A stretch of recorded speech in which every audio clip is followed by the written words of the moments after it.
Hi everybody, it's Elizabeth with Kudos magazine, and today I am at Flint Institute of Arts. We have an exciting topic that we're going to talk about, and that is people that have been dedicated to preserving, promoting, and protecting the arts. We've got some great insight on women from the past that were scandalous and making sure that they were able to follow their passion. For me personally, I've been really blessed by being able to have a career that is intricately involved in the arts, but not so long ago that wouldn't have been possible.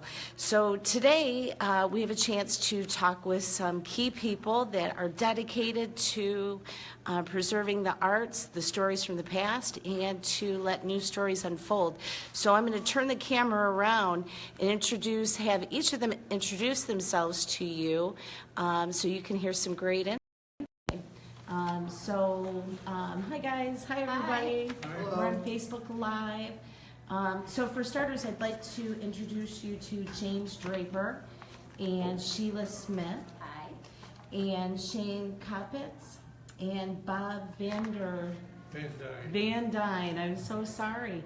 Shane, if you could, would you start to tell our viewers some of the historical parts of like the Founders Society and women in arts in the past? So, as we spoke about a little earlier off camera, the Founders Society as well as the Friends of Modern Art are auxiliary organizations that support the FIA but are not intrinsically part of the FIA. They are their own separate entities, their own 501c3 nonprofit entities, and it's wonderful because what Founders does and what FOMA does are they're different and yet the same.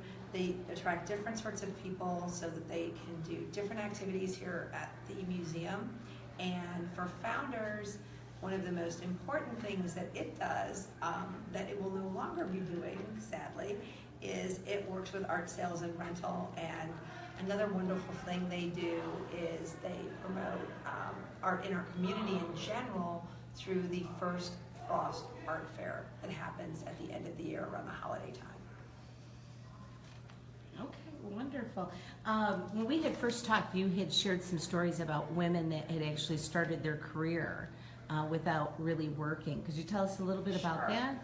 Well, one of the stories that you and I had talked about, again, in a previous conversation, was about the space in which we're sitting, which is the Art Sales and Rental Gallery here at the Flint Institute of Arts. It began many decades ago, and it was championed by predominantly women in our community. Many museums at the time, this was a way, an art sales and rental gallery was a way for not only local artists to see their work purchased and or rented by people, it was also a way for the museum to generate funds. So what, in the case of the Flint Institute of Arts, we had many, many intelligent, well-educated, successful in their own right women who, once they either moved to Flint or once they married, there really wasn't a space in 1940s to 1970s, Flint, Michigan, perhaps, for women who, say, had a degree in the arts or the humanities. They were thankfully wealthy enough that they did not have to work, but they still wanted an outlet for their education, their creativity, and their community service. So what is fascinating about art sales and rental and how many of these kind of took off, as it were, these women were actually integral in not only soliciting artists within any community, not just ours, but in any museum community that had an art sales and rental gallery. They also were the saleswomen, as it were. So they were the spokespeople, if you were, for these artists and for this sort of a service which allowed people on I believe it was a quarterly basis, to rent work from this gallery. It didn't always have to be the same artist, but clearly often people did choose something in a genre or in a medium that suited their lifestyle, usually a business. And these were the days before a Target or a Pier 1 Import or anywhere we think about getting wall decoration, which is very commonplace now, but again, anywhere from 40 to 70 years ago, not so common. So these women provided not only a wonderful service to the community, they provided a wonderful service here to the FIA. It's kind of a try before you buy. Exactly, that's a wonderful way to put it. And let's face it, if you didn't like it, or you'd say, well, you know, I'm kind of over that watercolor at this point, I'm thinking about something in photography. You didn't have to keep it, but also at the same time, what this offered people was an option to buy work, original work done by predominantly regional and local artists at a very affordable price. And again, this is pre-art fair, this is pre-Etsy, this is pre-craft shows. Again, we have to think back to a time where we didn't have these kinds of availabilities for the creative people and or people looking to purchase creative product. Love that. You've come a long ways, and a long ways to go still. So Sheila Smith is president of FIA Founders Society, and from the past, we're fortunately moving forward. Tell us a little bit, tell the viewers a little bit about what you're doing now in the current century and millennia, and Yeah. where you plan to go. Okay, well, Founders is the fundraising arm of the Flint Institute of Arts, so we try to support and implement different events, activities, programming that the Flint Institute of Arts does. We have approximately a 30-member board, and we have a variety of activities that we do throughout the year. First Frost, as we had mentioned before, the art event is one of our main fundraisers. We also are participating with the summer Flint Institute of Arts Art Fair. Art sales and rental gallery, which we're sitting in currently, is one of our projects that we managed for many years, and we are closing our sales and rental gallery due to our new renovation and the fact that space was needed for Bishop Gallery. So we have a variety of art, as you can see behind us and on the walls, unique art that is just a fantastic opportunity to buy, some of which has been reduced. And we are closing June 30th, Art Sales and Rental Gallery.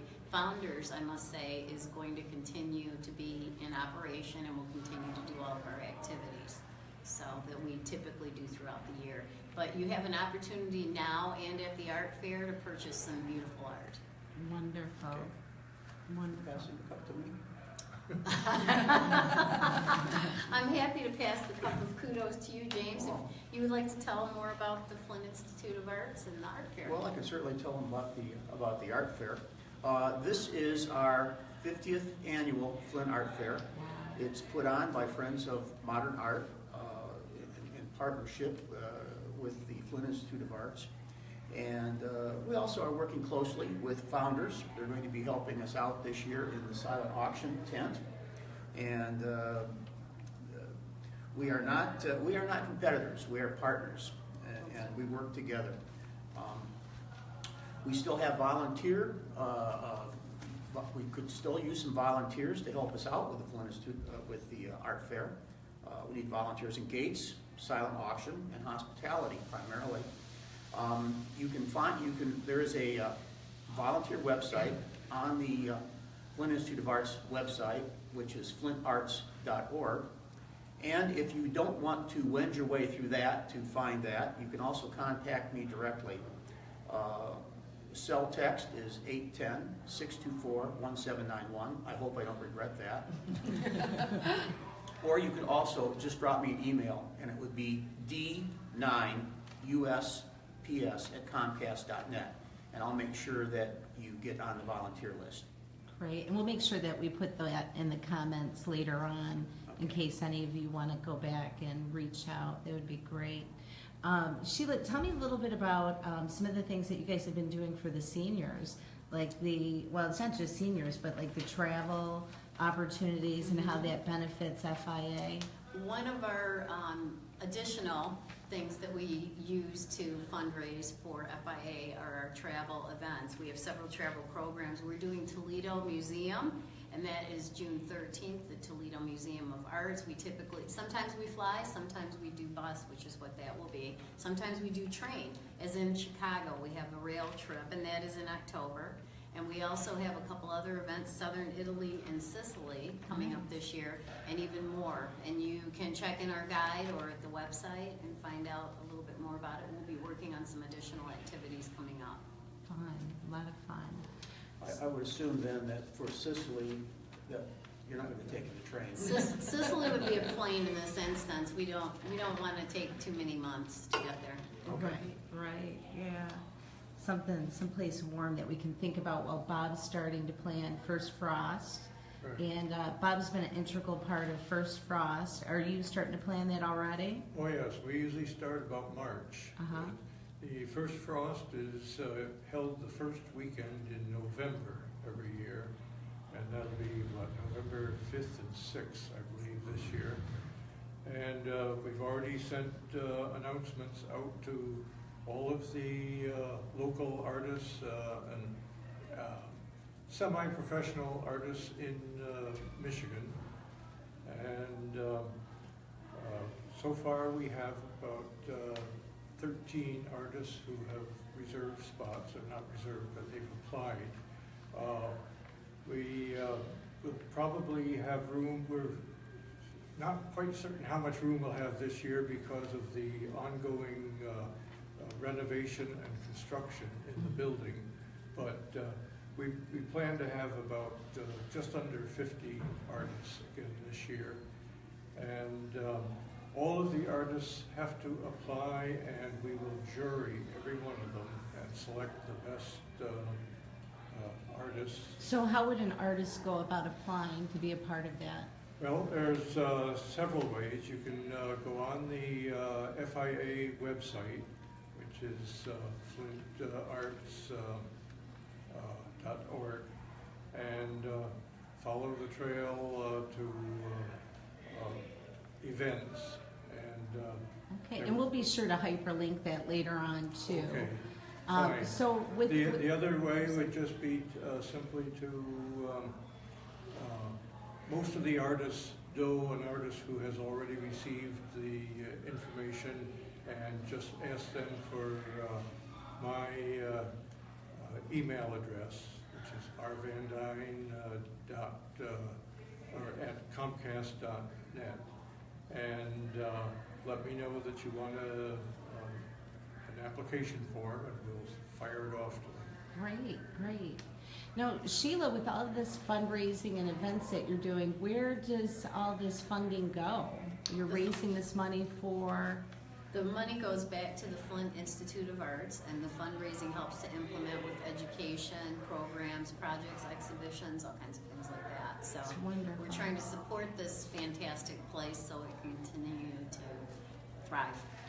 Yeah, and it's fun to think that people can travel or attend these events while helping other people. Yeah, it's a Exactly. win-win situation. And along with the travel goes that we coordinate it so that we have contacts and people that we know, and we coordinate it so that the price typically is as good or much better than what you would get if you tried to book something on your own. And you can travel with a group of people that might know their way, tour guides, etc. So it's a lot of fun.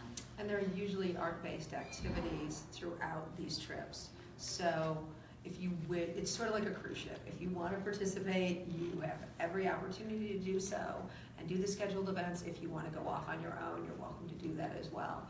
But as Sheila pointed out, it's a great opportunity. Say if you were a single traveler and just wanted to get to know some people in the community, or you've always wanted to go somewhere and you don't really want to go fully alone. This is a great opportunity for folks to get to know some other people in the community and have a great time supporting the FIA and expanding their horizons. It's wonderful, yeah. So when is the next event coming up for FIA? Actually, the next event we have is the party, and it's Saturday, June 3rd. It's the biggest, bestest party in the area, and we have all kinds of things, fabulous food, entertainment, live entertainment, It's a dress-up, it's a futuristic theme, and it's coming up this Saturday. The tickets are $125 per person, and try to get them ahead because it's $150 at the door, but you'll still have a great time. Carlene and Gaffney Dermatology are our signature sponsors, and we thank them and all the other sponsors that we have for supporting this fantastic event. So, wonderful. and one of the things that we have going on at the event is a raffle, and I wanted to show you this because there is a beautiful pendant necklace done by Suzanne Johnson, which is our raffle She's an item. amazing artist. She is an Yeah. amazing artist, local in Grand Blanc, Yes. and we thank her for this opportunity as well. It's beautiful. It's beautiful. Yeah. And we'll make sure that we send or share a picture of that necklace in one of the links too. Is that an emerald? It is a tourmaline. Oh, And it's okay. surrounded by diamonds, and it's set in a 14 karat gold setting. See, art can be From beautiful and Brazil. expensive. Yes, Even it's on a very necklace. good deal if It's you buy the beautiful. one ticket and you win this. Yes, We're not gonna tell you, definitely. it's a very good deal. But tickets, you needn't be here to purchase tickets, which I just discovered this morning from doing some other interviews. People are able to buy tickets if they don't wish to attend the event, or they can't because it is graduation season and many other wedding season as well. So tickets are one for $50 or three for $100. And how can they For get the that? raffle. For the For necklace. the Yeah. raffle, For the raffle, raffles, yeah. and they can purchase tickets here at the FIA if they aren't going to be in Was that the attendance. necklace that was It mounted is, on? yes. Okay. It is Yes. mounted on the wall. If you would actually, after this, you would like to see this, or anyone wants to come in after viewing this Facebook Live event, they can go and check out the necklace in our lobby. It's called Ocean's Dreams, and it's a $6,000 value, so it's just Wow. a fabulous piece Right. by Suzanne Johnson. Beautiful. So, well, thank you. I want to thank all of our viewers for tuning in today. Feel free to share this link and really consider being a part of the arts, whether it's attending events, taking one of the classes that they have here at FIA, or just being involved by walking through the galleries. They've got an amazing exhibit that's constantly changing. It's never the same place whenever you come here. This is one of my favorite places in Flint because it's filled with a lot of inspiration and hope. But if you haven't liked our page, make sure you give it a thumbs up for a cup of kudos, and we'll see you on the next video. I think June 10th we'll be coming out to see James at the art fair, and we'll have a chance to talk to some local artists and maybe get some more inspiration. So in the meantime, make it a great day, and we'll see you the next time. Take care. Bye-bye.